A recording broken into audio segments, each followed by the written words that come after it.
Previously on the Sackhoff Show. Would I then go and actually sit down knowingly creating a database for myself to be able to then market that database? I don't know. It feels like it might be opening yourself up to something that could potentially be dangerous. I don't know if I have a whole lot of faith that that stuff could remain secure and, I agree. Hey everyone, happy Tuesday. Welcome to the Sackhoff Show. I am your host, as always, Katee Sackhoff. Thank you so much for joining us on this beautiful Tuesday for a special episode. Yes, a special episode. So you remember that episode with Sam Witwer and David Collins where we talked about unification?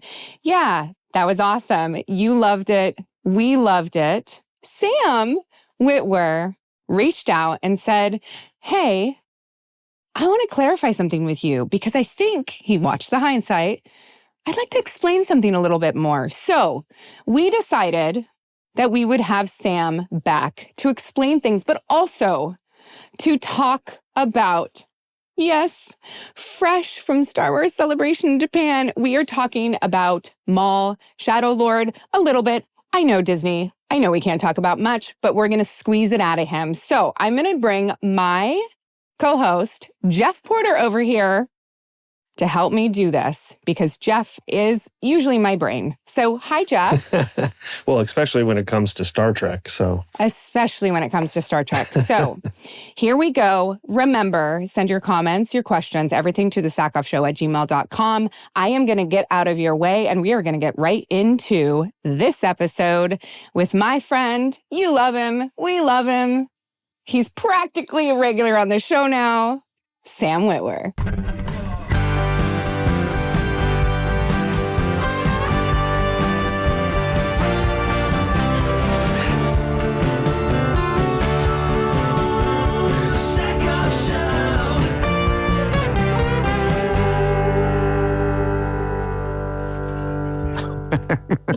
It's awesome to be here. Thank you.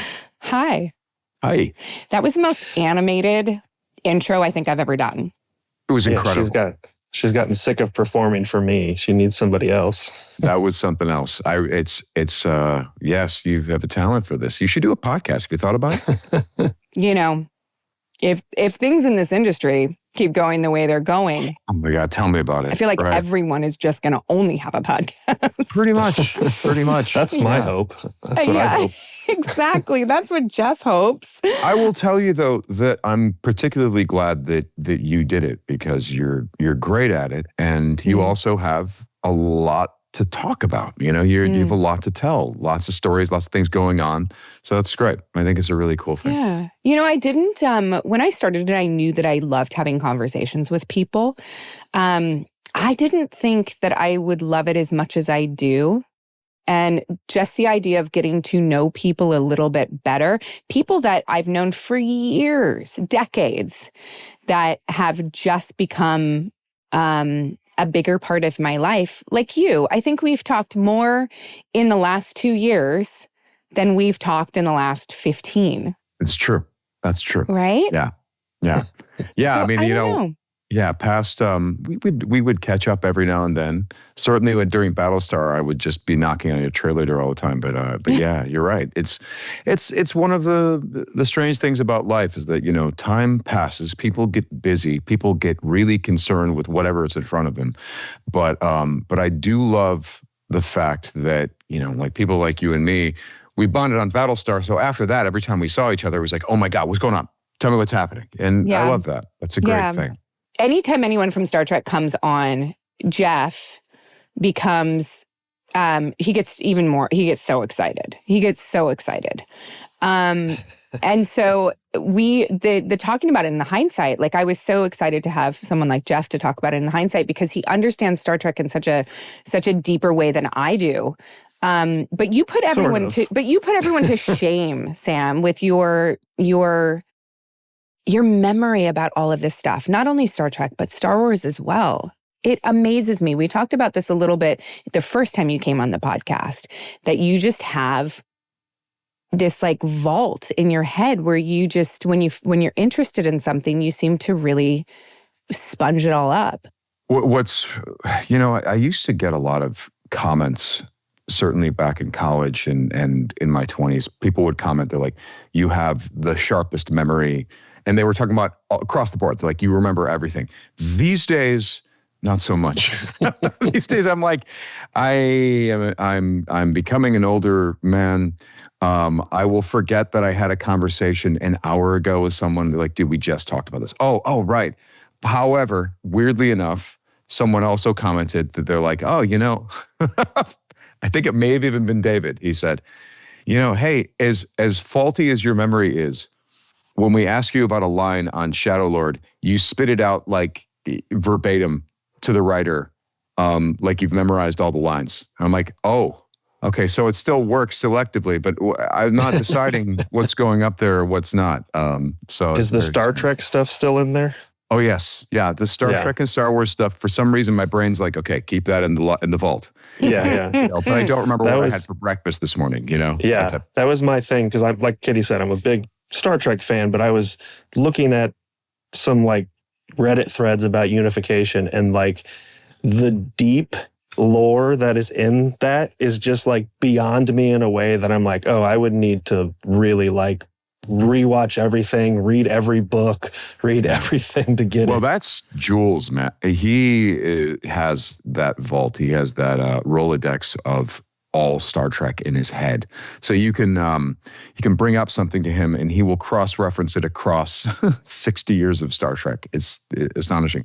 And again, my data bank on Star Trek, I don't think it's as good as his, no way. However, it's close enough to where people will watch discussions between me and him and they'll go, oh my God, you and Jules speak the same language. What's going on? We had no idea what you guys were saying. And I'm like, oh, well, we're just talking about how the Telosians, and they use their mental powers. Because 1701 was launched in 2245, which is so weird because in 1945, Gene Roddenberry, Yeah. And then you turn around and you have that same convo with Dave Filoni, I was just going to ask the same question. Do you and Dave do the same thing?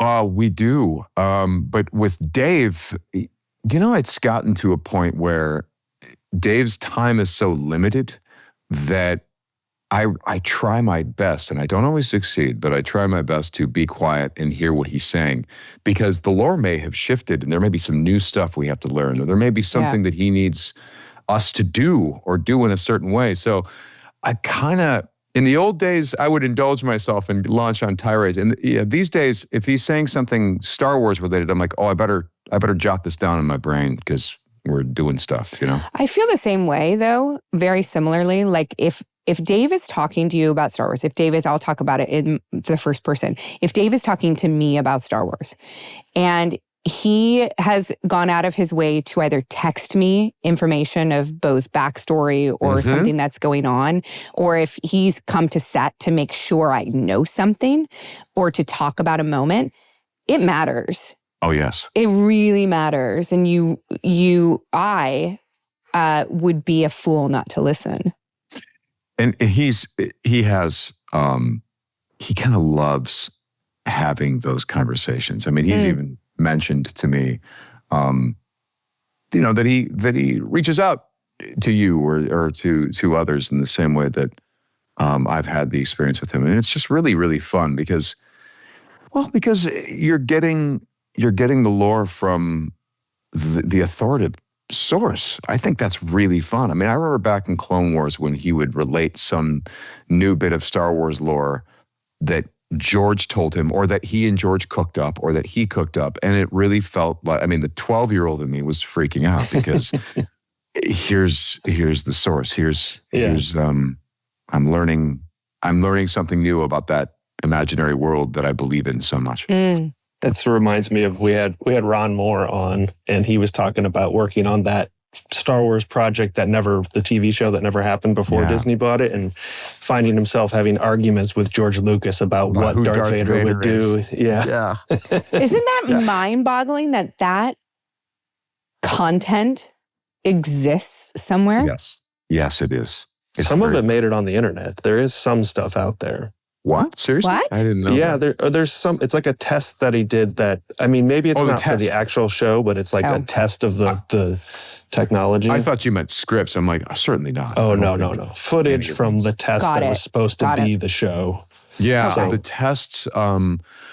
Those have been around for a while because they were being done by various vendors. Rick McCallum was trying to figure out, well, how do we get this down to a manageable level so we can actually produce this for a price that anyone can afford. And so those tests were, unless I'm wrong, I think they were various tests, various vendors, various people trying different techniques to see how far they could get with that. Yeah. So I want to talk about Star Wars a ton, but I do think we should talk about Star Trek. I think we should talk about Unification because it's why you're here, and then we'll get into that stuff. And I am gonna squeeze you like a tangerine. Do it. So you watched the hindsight, Yeah, and wanted to talk to us a bit about the technology that was used in Unification. Explain that. Well, there was this interesting thing.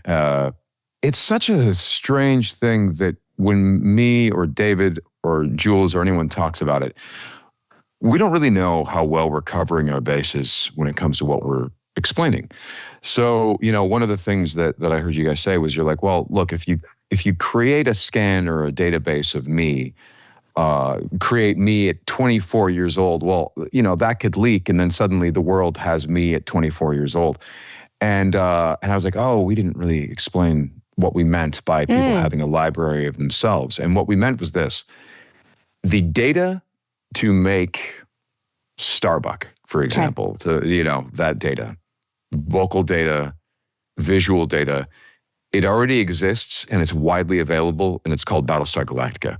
I hope that any nefarious actors aren't listening to me. No, everyone already knows. In terms of anyone that has messed with this material already knows that the way that you would build, say, a facial rig, you can do it off of old footage. Is that like a deep fake type thing is what you're Deep talking fake about? would be an example. Yeah, it's certainly. Okay. Yeah, they can scrape that stuff to create some version of a vocal rig, and they can, or a facial rig, or even a vocal rig, and they can do it right now with inexpensive techniques that you could probably pull off on your computer. Now, is it great? No. But people who are better at that can make a better version. But our whole thing was that it's like, okay, well, look, for one thing, we're proving out that if the actor isn't killing it, you're at a major, major, major disadvantage, right? The actor needs to really kill it. But then the other thing is what we're talking about when it comes to scanning, an actor scanning themselves every 2 or 3 years. We're talking about a grade of data that would be largely useless to the people who are doing weird things in their bedrooms with their computers.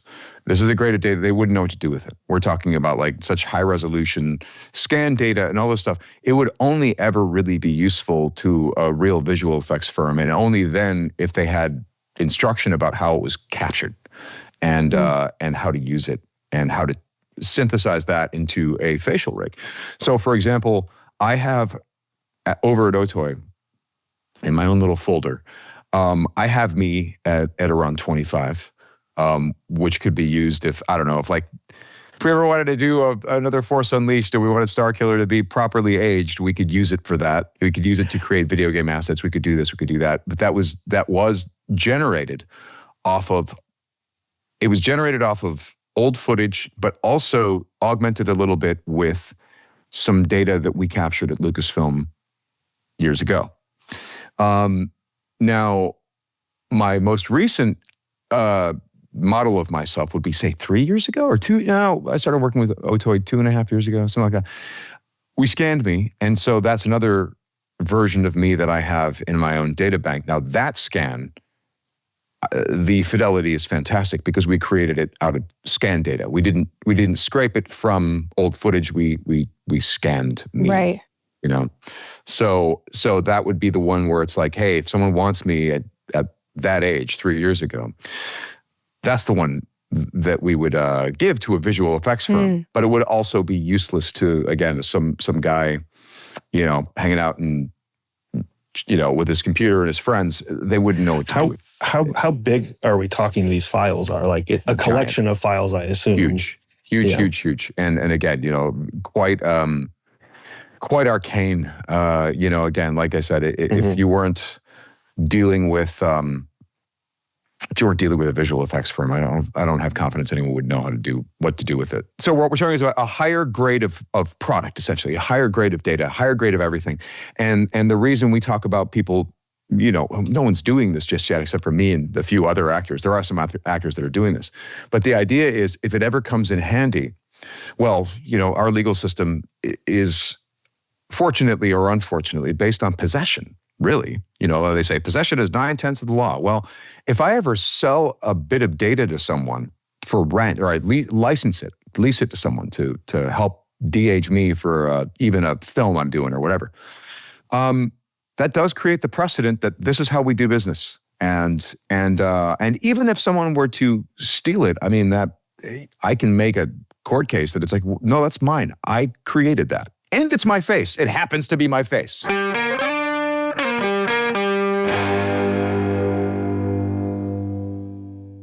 This episode is brought to you by Green Chef. It is spring. It is my favorite time of year. Everything is blooming. It is absolutely gorgeous out. And that means it is the perfect time to refresh that meal routine that you have with dietitian-approved recipes from Green Chef. This is a perfect opportunity to support your wellness journey. You get to enjoy recipes that feature fresh, organic, seasonal produce and 100% responsibly sourced proteins. It's crafted to help you feel your best as we head into summer. Green Chef makes it easy to spend less time in the kitchen, which I love, and more time in the spring air. I know in the Pacific Northwest, it is absolutely gorgeous right now, and the last thing I want to do is spend my time inside slaving over meals. Green Chef prepares wholesome meals in just 3 minutes with their Heat and Eat meals. Plus, with more than 80 weekly options, Green Chef makes it easy to find meals that fit your lifestyle. Make this spring your most delicious yet with Green Chef. Head to greenchef.com/50Sackhoff and use code 50Sackhoff to get 50% off your first month, then 20% off for 2 months with free shipping. That's code 50Sackhoff. 50SACKHOFF at greenchef.com/50Sackhoff. This episode is brought to you by the DC Studios Showcase podcast. I had so much fun doing my episode of this podcast called Exploring Watchmen, an in-depth interview with myself, Katee Sackhoff, and Brandon Vietti, who is the director of Watchmen. It was so much fun. I loved sitting down with the host, nerd commentator Frankie Smith, entertainment journalist Tyler Coates, and comic correspondent Coy Jandreau. It was absolutely just wonderful. And anytime I get to sit down with Brandon Vietti is a dream come true. I hope I get to be directed by him again one of these days. It was really, really fun. The DC Studios Showcase podcast is your inside source for the latest and greatest from DC Studios. On each episode, the team breaks down the latest news, dissects the most recent DC Studios content, and speaks to the must-read DC comics. If you guys listen to this podcast, you know that my family is a huge DC fan. Our daughter is obsessed with DC. She always says to me, "Mommy, it's not DC. If it's not DC, we don't want to watch it." Check out the podcast on the Max YouTube channel and listen to DC Studios Showcase on Max or wherever you get your podcasts. New episodes come out every other Friday. Make sure you're subscribed so you don't miss an episode. That's DC Studios Showcase, wherever you get your podcasts. This episode is brought to you by Masterclass. Mother's Day is coming up, and I can't think of a better gift than lifelong learning with Masterclass. For me, there is a class right now called The Art of Sex Appeal with Sean Boudrum. I am loving this as an option. There's also a really wonderful series called Series on Brain Health. Or there's In Practice, your anxiety toolkit with Dr. Alexander Solomon. We all know that moms have anxiety. Life is hard when you're running after kids and taking care of everyone. So when I got Masterclass. I've had it for so long. I don't even remember the first class that I took, but one that I've been really enjoying lately, you've heard me talk about it a lot, The Magic of Menopause with Halle Berry. I have been loving this class so much, and I highly, highly recommend it for any woman in your life. With Masterclass, you can learn from the best to become your best. For just $10 a month billed annually, a membership with Masterclass gets you unlimited access to every single instructor. It is an amazing deal. Our listeners always get great discounts on Masterclass of at least 15% off any annual membership at masterclass.com/Katee. See Masterclass's latest deal at least 15% off at masterclass.com/Katee. Masterclass.com/Katee.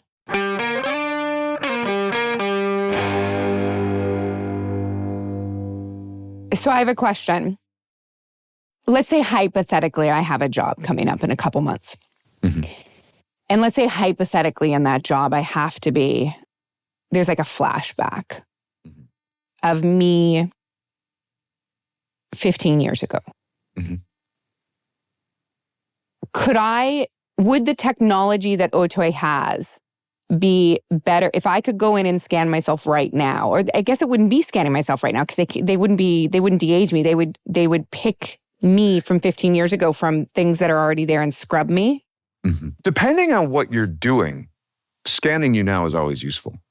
You know what I mean? Like depending on how you... Never as young as you are right now. It's never a bad idea to have that data on hand. But anyway, you were saying they need you... So then would Otoy's technology that they have at hand be more advanced than the special effects team for this large budget project, for me to go in and say, I have a tool for you that exists if you want to buy it from me? Mm-hmm. You could. You wouldn't be creating, say, a functional tool. You would have the data, and then they would have to decide whose tool do they want to use to create that effect. You know what I mean? What technology? Because there's various ways of doing this. There's different techniques. And so depending on who your visual effects supervisor is, they may be like, well, no. I want to do it this way. But the data itself would be invaluable, I think, no matter what technique you use, because it gives you that. It'd be like, I can give you like the pore level detail of what I looked like at that age. Do you want it? And it's going to cost you very little. And that's an attractive prospect for the people that have to build that, because let's say that we had to, depending on whatever footage they had on hand, they may not have what they need. It just may not be good enough. There's always fidelity issues, rights issues, all kinds of stuff that might get in the way of them doing what they think they want to do. So does Otoy own your stuff, or do you own it? I do. Because let's just say one of the things that someone brought up in a comment I saw. So what happens if Otoy sells to another company and they have nefarious intentions, and now your data is a product or belongs to this new company? What's funny about that is, for one thing, if that were to happen, I would just extract it. And if there was, for example, Otoy doesn't necessarily have like a vault of actors, and I think there's a few of us that have done this over there. But I would extract it, or I would, I'd pull it and keep it on my own hard drives. How many hard drives do you need for that? Well, a big one. You had to have a big hard drive.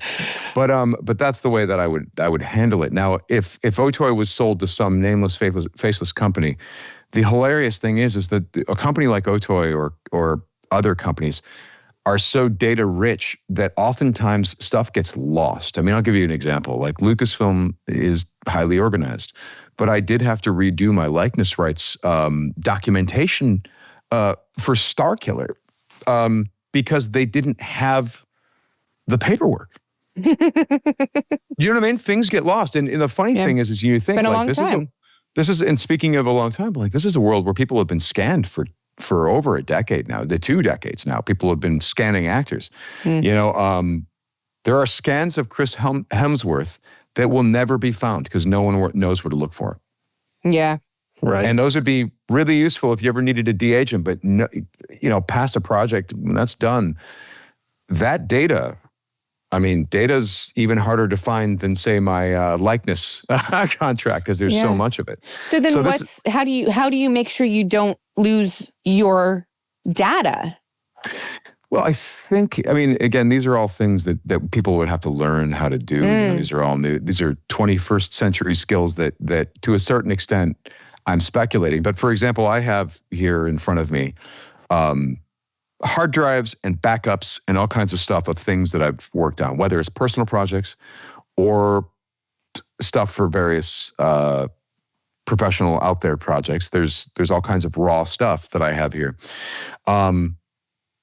Even if someone got their hands on this stuff, I still don't think they would know what to do with it. I don't think they would be able to locate what they're looking for, and I don't think it would be much good to them, even if they did. It's so weirdly, again, in this weird digital world that we're going into, I'm kind of the only one who can sort of decipher what this is. So my theory would be, I haven't grabbed my data from Otoy yet, but now that you mentioned it, I'm like, it should be on that hard drive. And I should know exactly where it is. And it would just take a phone call to get my hands on that. So, yeah, you're welcome. Yeah, thank you. A question about this, though, because for Unification, they scanned you, obviously, but you're not playing you in Unification. Right. That's right. So they didn't scan William Shatner. They did. Did we scan him when we... What did we do? We had a whole bunch of reference material. I think we had, we did have,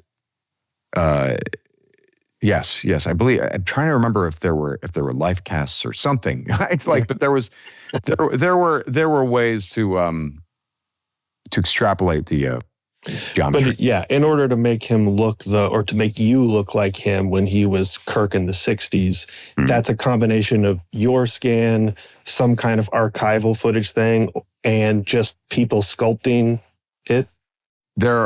I don't pretend to know the specifics on how they actually do it. I just know that there are several different ways to get there, and I think they used the several different ways to synthesize something between me and him. Because as Katee has pointed out, if you watch it and you know me, you can absolutely see me. It's hilarious. There have been times where I've walked in to the Otoy offices and I see them editing for perhaps Unification, and I'm like, when are we going to get the real shot? And as I near, because I'm just seeing me in the Star Trek uniform, and as I near the computer, I'm like, oh, that is the real shot. What? But it doesn't even look like me. But why did I identify that as me? And it's because it is some sort of amalgamation, some sort of. And in some of the behind the scenes photos that you posted on your Instagram, you're wearing kind of like a mask also that has like his facial structure on it. Well, if you talk about, say,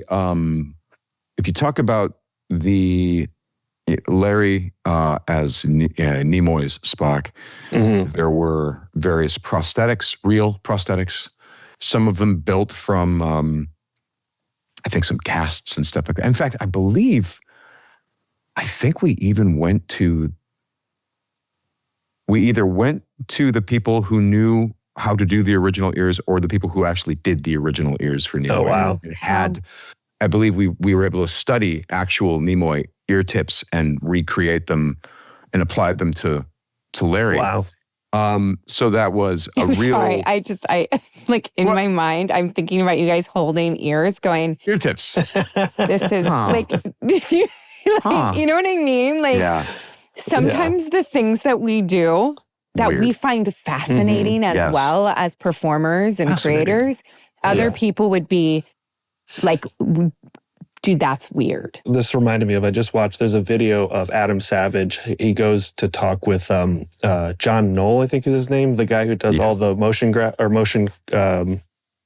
model work on the Star Wars stuff. And he built a motion control rig. That is, motion control rig. And the little detail that really geeked me out was he went to Dykster's house and got the original lenses that shot on Empire and Jedi to shoot on Mandalorian and on Skeleton Crew. And that's just like that extra little detail that makes it very, very cool. Yeah. That surprised me. that type of source material, whether it's digital or physical, is always really, really useful. And so, we studied original Nimoy ear tips. When I say we, I wasn't personally there. I'd love to have been there.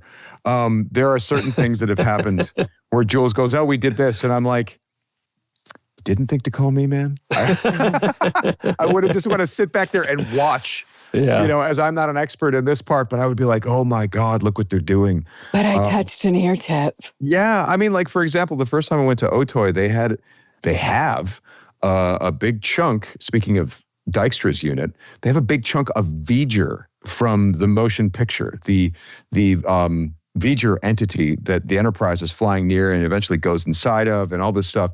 And that was shot over at Apogee. Apogee was Dijkstra's unit for Star Trek The Motion Picture, but Apogee was also formerly Industrial Light and Magic.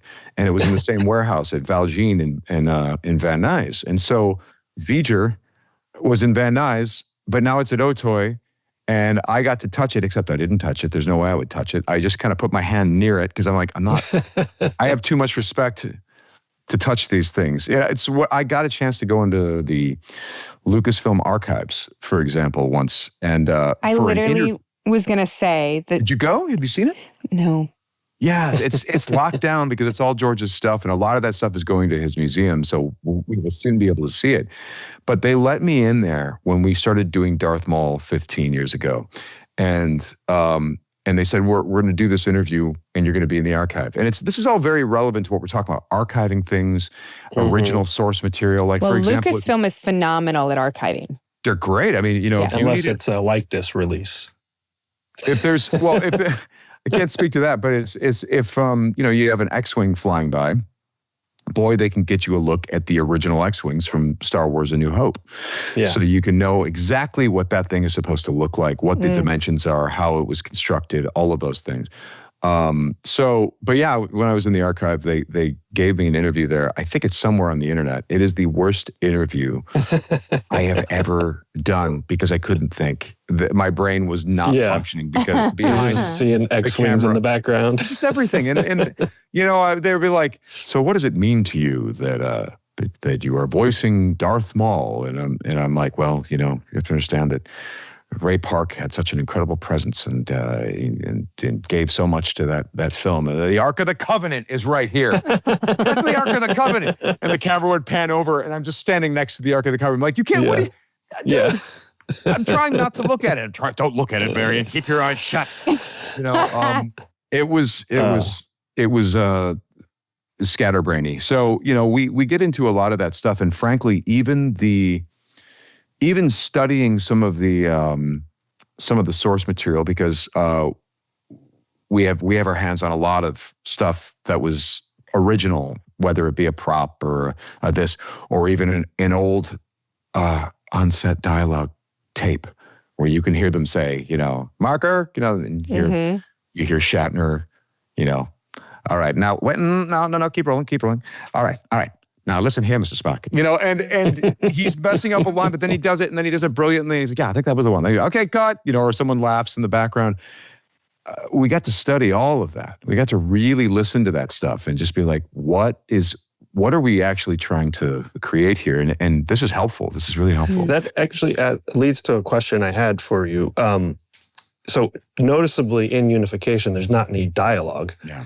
And dialogue seems to be an area that is tricky in this space. Is there any thought of taking this technology to that place? Okay, so what's unfortunate is that I'm looking at a file on my screen right now that if I double-clicked it and shared my screen, you would not say dialogue is tricky because we have it. We've done it. We've been doing it now for over a year. Sure. And it's seamless. The way that we do it is seamless. But again, it's that actor-centric thing that we do it. And that our theory is this is why we're succeeding at this. Also, I mean, again, it cannot be underestimated how effective our technological solutions are, how needed these tools are. But as David Cowan said, these are instruments. They create instruments. And then the actor has to play the instrument. And, if you wanted to sound like Yo-Yo Ma, you better practice. You know, you better, even though you created this great instrument. So, so yeah, the answer is we could have done it. We did do it. There's actually a version of the of Unification where there's just a tiny bit of dialogue. But when we conceived of this, it was a silent piece. And when we went into the dialogue direction, we were like, well, you know, we did not actually, even though we teased Bill with some clips that have stuff or dialogue or whatever, this wasn't the deal we made with Paramount, with Bill. And so, you know, we had to have a discussion of like, well, what's the intent of this piece? Because, you know, we do have to really make sure that everyone is on board if we take that leap. And we're feeling like it's working without dialogue. So it was an actual creative choice that we're like, well, you know, look, like this is really telling the story. Do you really need this little snippet of dialogue? And the answer we came to was, well, that's kind of beautiful without it. And perhaps one day we will revisit it and show everyone the alternate version, which I also am very fond of. There was definitely back and forth on it. You know, I've seen the version where, I mean, I haven't seen it. I worked on it. Oh my God, I created it. And we fine tuned it and you know, tried different takes with each other.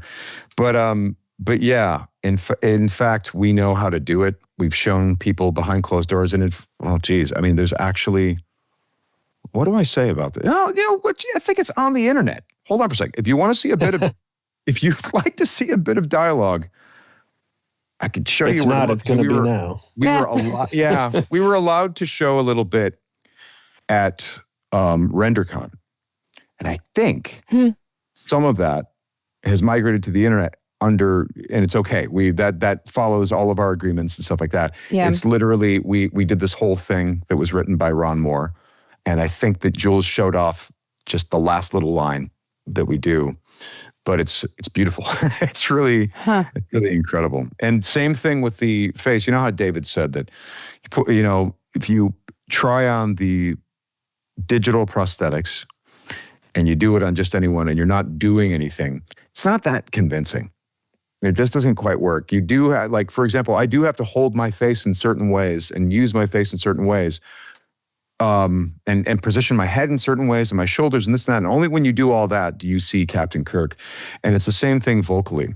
He's also one of the like most parodied vocal artists ever. You know, look, if we ever show off some of the stuff that we do, again, this is why I was talking about in the interview. I was talking about Shatner and his whole experience with not having an inner monologue where he goes, I understand what that phenomenon is, but I have no experience with formulating my thoughts in an inner monologue, hearing my own voice in my head, formulating the thoughts and then spitting them out. I just spit out the thoughts. It is my thoughts are my speech, you know? And when you realize that about Shatner, it gives you a real sense of how and why he performs the way that he does. And so I'd like to, not to beat my chest, but my version of Kirk is not a parody. I think it's better than that. You do not get the sense that I always tried to do the thing. No. Yeah. It's you're too much of a professional, and because you're not doing it in jest either. You know, I think that there's no part of you that doesn't take what you're doing and your respect for projects seriously, you know? Well, thank you. The other thing is that those moments where he punctuates things with a little bit of space, his dialogue is like a roller coaster, and he takes you on that roller coaster. And I know this because we've done so much rehearsal that if something is too much in my head, it just doesn't feel like Captain Kirk. It just feels too well planned or too smoothed out. You have to literally almost not know what you're saying and go on the roller coaster. And that is where those punctuation points or the rhythms break up in his speech. And frankly, it makes it much more interesting to watch. You know what I mean? You just go, what is he? Oh my God, what's he about to say? I wonder if it's because he didn't remember dialogue. I think it's that too. You know what I mean? Like, I wonder if it's sort of came because he was searching for the next line. I think he's joked that that's the case. I don't know if that's true or not, but you and I have done that a million times. Shit. You're like, staring at your scene partner and they say something and you're like, and then immediately your eyes come to life and you spit out the line. Yeah. And to the audience, it looks like the character just had an epiphany. The character just figured this out. No, I was just remembering that line. The goal is to just not look like a deer in headlights. That is the goal. Because you can always tell, correct me if I'm wrong, as an actor, I know without a shadow of a doubt, 100% when the person across from me is just realized that they've lost their line. I immediately know because you can see it in their eyes that they've disconnected. That's right. And it's a split second and they're gone and you know they're gone. Yeah. And so I mentioned that I have studied on-set dialogue tapes. That's part of it. Because it's like you go, well, wait, how preconceived is this iconic bit of line read? For example, we all know Captain Kirk, do you wish that the first Apollo mission hadn't reached the moon? Or that they, and you're like, okay, he said it like that. Did he say it like that on every take? Or some version of that? Did he diverge wildly from take to take? And it turns out, all of the above, but it's interesting to see that some of these iconic moments, he was playing with them quite a bit and going in different directions. And then they chose that take and that became the iconic take. But it was useful to hear that because you're like, okay, no, this guy is really taking himself on that roller coaster ride. So that was information that I needed if I was going to figure out how to portray his version of Kirk. But I mean, every bit of study I put into this guy, something else, for example, and this is mind-blowing, but the vocal accuracy of his diction and how his elocution, the way that he makes words and how fast he can make them when he needs to. I was listening to these dialogue tapes and he's just rattling off at like warp speed, this little thing about, whatever he was talking about on the bridge. And his speech is just impeccable. All of it. All of the vowel sounds are the correct ones and the consonants in it. You're like, this is a theater-trained badass.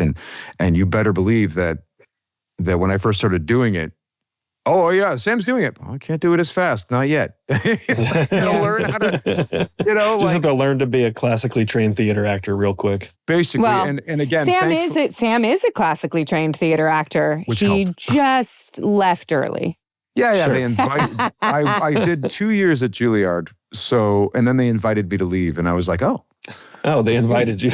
I accept your invitation. Goodbye. I will let the door hit me in the ass on the way out. Exactly. Yeah, I had a nice little, little send off from their entire faculty, where they, it's interesting that when they do that, they actually gather you in a room with the entire faculty, and they all go around a circle telling you why you're not coming back. And you're like.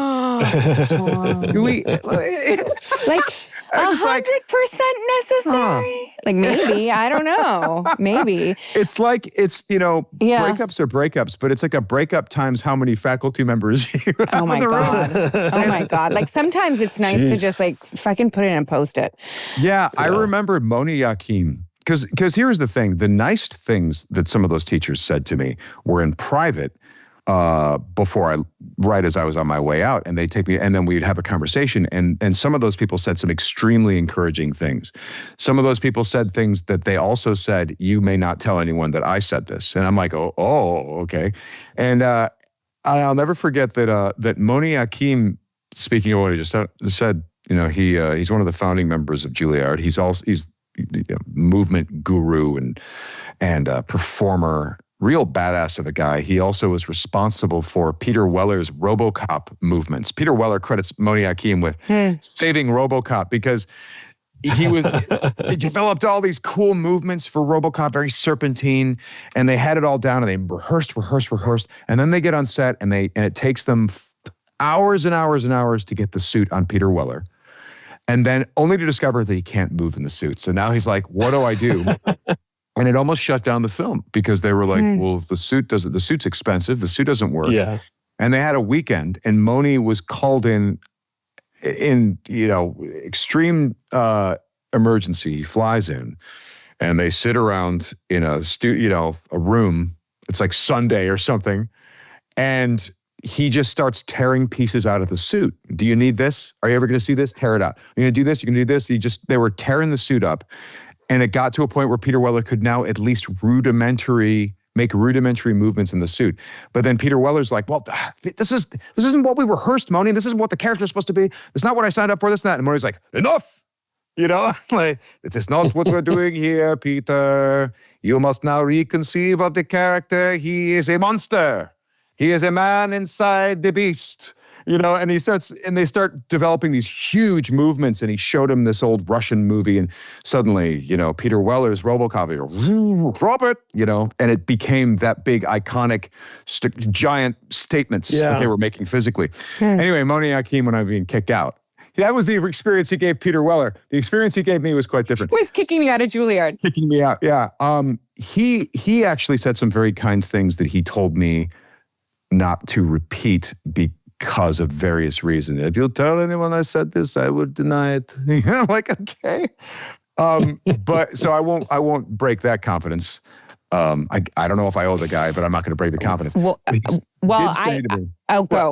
Oh no, he did say to me, I was very proud of you in that room. I'm like, yeah, yes.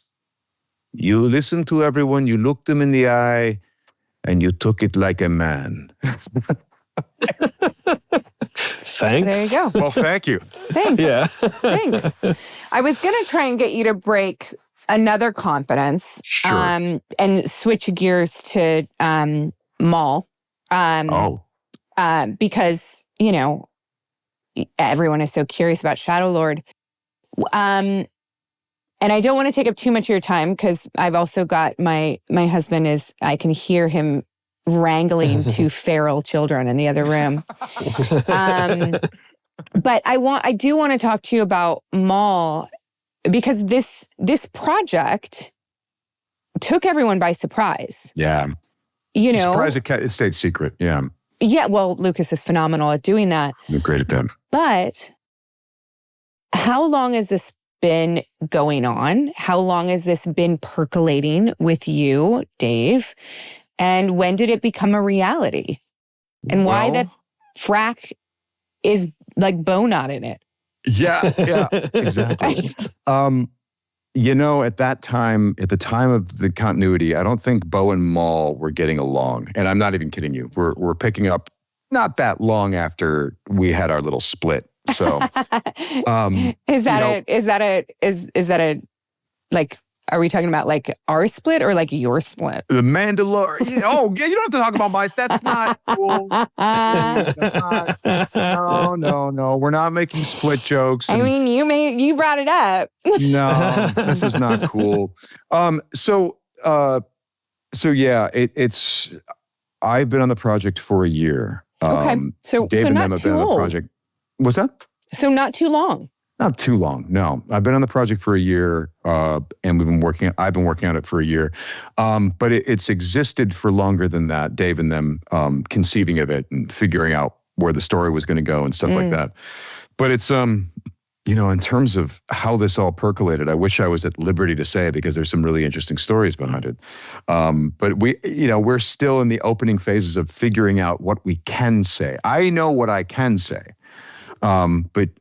But it's, it's been a year and it's been a really interesting year, like fascinating because, like this is a character that's been with me for 15 years and I've always had some questions about him. I've always had some really interesting, like, explain this to me and explain that to me. So have I. So we get to now go into some of those questions and cool. Sort of, How much did they, you've mentioned in some of the interviews I saw coming out of Star Wars Celebration that, they were talking to you because you've been the character for so long. Yeah. How much of the story was already sort of solidified and how much of that did you come in and have like input on? They are being extremely open door with me on this project, more so than I've ever seen. I mean, Dave, as Katee knows, Dave is extremely collaborative and he wants to hear what people have to say. And he's always been really good at that. Dave, in this case, is George. He is now the George level person. And he's working on so many things that he will swoop in occasionally jump into editorial and monkey around and teach someone something. And he will give the sweeping story information and then just keep checking in and giving notes and having discussions when necessary. Brad Rao is the apprentice, as Dave was to George. And Brad is just absolutely brilliant. He did the Bad Batch. And so Brad has, he's bringing a lot of his own particular viewpoint and talent to this, which is making the show feel quite different in a way that I'm very excited by. I mean, because even the look of the show is almost through Maul's lens. Everything is a little bit more rough around the edges and jagged, and a little bit more. Everything looks a little bit more dangerous in this version of Star Wars animation, which is appropriate because it's the way that Maul sees the world. So, and then we have Matt Miknovitz, who's been writing for Clone Wars since time immemorial, and he's cooked up all of these wonderful stories. And the way that Maddie and Brad allow me and Dave, what they go is, okay, here's the story. Here's what we worked out. How would Maul navigate that? What do you think about this point? What's he feeling here? You see that what we've written here. What do you think is underneath that? And I'm like, well, I think it's this and that. And then sometimes that would make an adjustment to dialogue or an adjustment to a moment or add a little scene in here and there. And sometimes it won't. Sometimes it's just like, no, you guys nailed it. The subtext, it's going to be played in a way that maybe you don't expect, So it's fun. I get to, I get to look at stuff. I get to comment on stuff. I get to conceive of ideas and moments with. Did you write any of it? I did not write any of it, but I got to sit in, and I continue to get to sit in with Maddie and Brad. And I mean, even yesterday, it's like my favorite thing to do. Yesterday, I'm just like laying on the floor, and we're in this screening room, and everyone's just sitting in a certain area, whether it's on the floor or on a seat, and throwing out ideas like, well, wait, no, what if this happens? And blah, blah, blah, blah. And then someone goes, well, that's not going to work because of this. Well, what about that? Well, what if we do this? Oh, no, we could do that. God, I love doing that stuff. Me too. It's one of my favorite things. With Maul, I think people see him very much one way, right? Mm-hmm. Yeah. But there are glimpses of a deeper emotional humanity to Maul. Are there? That I think. Yes, absolutely there are. Yes. So I mean, you're totally sniffing stuff. So is that something that we're going to see explored? Yeah, absolutely. Yes. I mean, because there were ideas that I had back in Clone Wars that I would present to Dave. Or even in Rebels. And Dave would say, and I also know things that Dave wanted to do. And Dave would go, we're not going to, no, I'm going to cut this part out of the script that I had that I like so much because this isn't Maul's show. Not yet. I'd say, Dave, what if this happens? And he goes, it's not Maul's show. You can't go into that little level of detail. We're seeing this from Ezra's perspective or Ahsoka's perspective. And every time he said, this isn't Maul's show, it never occurred to me that Maul could have a show. So I just took those ideas. I'm like, well, I guess we'll never see that. And now he's like, well, it's Maul's show. So now I am invited to go to people and go, what about this? And they go, great. You're right. We should explore that. Oh, what about this? Yes, there's a place in this scene. We could throw a little thing here, So that humanity thing that you're talking about in our show, what can I tell you? Well, I can tell you a few things. There's things that we said at Celebration. It truly is a show about bad guys versus worse guys. And our bad guys are still bad guys. Like, this isn't going to be a show where you go, oh, you find out Maul is just a real teddy bear, man. That guy, he just misunderstood. You have to understand, if you have coffee with him, he's really cool. We're not doing that. So who's your audience?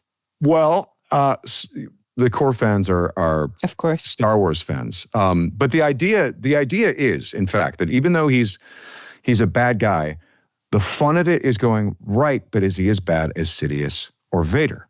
And the answer is actually no. Yeah. From the Sith perspective, this guy has flaws. And these flaws are the things you're talking about, the humanity that seeps in at various points.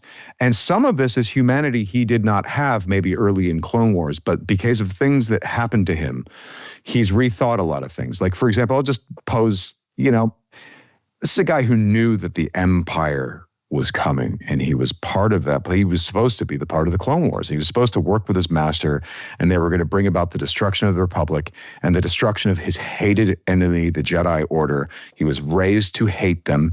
He does not, and he trained his whole life to destroy them.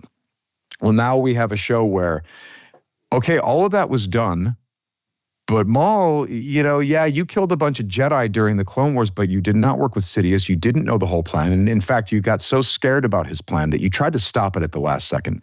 Now the Empire's here, which Maul would have known that was his master's intent. But now that he's seeing it, he's like, is this what he had in mind?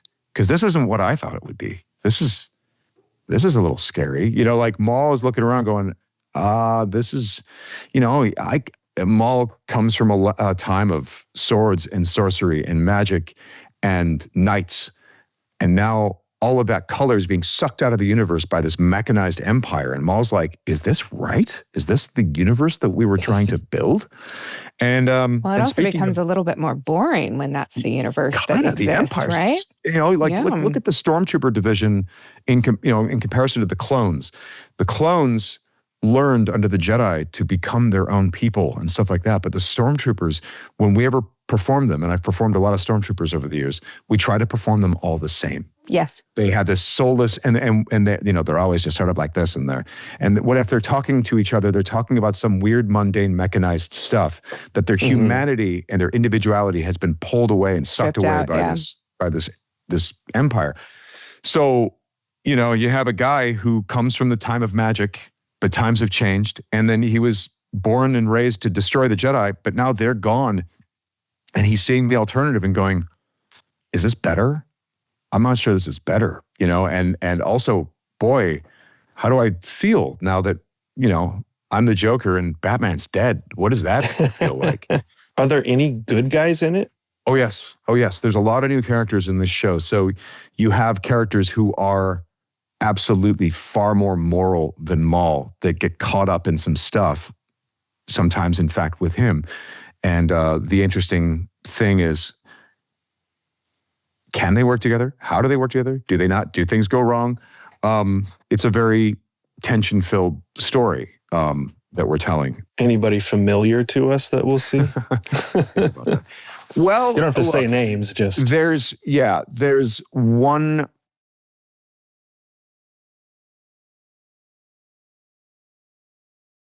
Oh, we lost you. Did we lose you? We lost you. Yeah. That is because, it's that guy. I love seeing that we lost more you. Because if you're going to do this really, story, Sam, really, your Katana audio shows up and... No, we lost you. Can you hear us? Can you hear us? Digital prosthetic when I went to the studio. Can hear us right now. Oh, did the... I love the fact that just happened. Can you hear us? Yeah. Can you hear us? Hello. Yo. Can you hear us? Can you hear us? That's amazing. Oh my God, I love it so much. I love it so much, Jeph. We were just told everything. Yeah, I know. Everything about this is the not a new bit Maul if show. anybody's This still is watching. I love the fact the audio just completely that the audio dropped out is when just he started gone. to tell us he things. also can't. Can you hear us? Yes. I think, in all honesty, that we should leave it like that. Because that was you literally were about to start talking, and then the audio cuts out. Gone. And we might have it on your end. You're still talking, Sam, but we can't hear a word you're saying, as if you've just given us everything. Somebody at Lucas just hit the mute button on you. You should use it like that. We're going to. I think it was on. In all honesty, I think that is the perfect place, because it's everything I've always talked about. It is that, you cannot, exactly how far you can go with Lucas, but if you go too far, someone will swoop in and be like, nope. They shut you down. It's funny because when I asked the question, I saw Katie's face. She was like, what was the question again? Was it asking if we were going to see anybody familiar in it. And then Katee kind of clammed up a little bit, and then you cut out. That's the perfect time for me to cut out. It is actually the perfect time for me to cut out. It was great. I love it. Sam, honestly, I'm so excited. Do we have a release date for this yet? 2026. Yeah. Okay. Do you know when I know they aired the the teaser at Star Wars Celebration, is that going to come out anywhere anytime soon? I don't know when that's going to come out. I mean, I know that we have, there are a lot of things to show the audience, including who are these new characters that we get to know. So yes, there's a lot of information rollout before we get there, including, of course, getting you the first look, because boy, you should look at it. It's beautiful. Well, it's gorgeous. You can show me. I'm going to text, and I'll just text Dave and be like, WTF. Show me the thing. This has seriously been amazing. I'm glad you came back. I love that you came back. The audience loves to hear from you. I always love to see you. And I love you. I love when somebody is like, no, you misunderstood. I'm coming back. We're going to do this again.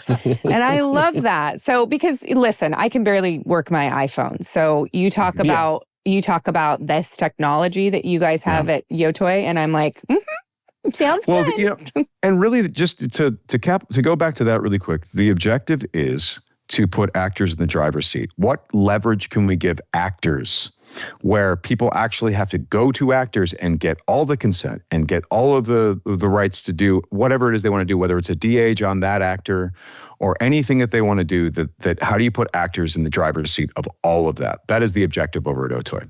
So. Okay. Well, I might be calling you. All right, everyone. Thank you so much for joining us. That's just going to be our show. And for everyone that knows the drill, we will see you next Tuesday. And that's what's up. People really liked when we did the sun. I can't do it. Katee, I can only do it on one hand, and I can't do it on the other. There we go. Wait, I got it. They'd have to they'd have to glue my hands. Yeah. That is a gang sign, Katee. You're making a gang sign. Right? A space gang sign. This is not good. And which is great, actually, Katee, because there are space gangs in mall. Well, there you go. Perfect. There you go. Perfect. She's in one. Yeah. There you go. Thanks, Sam.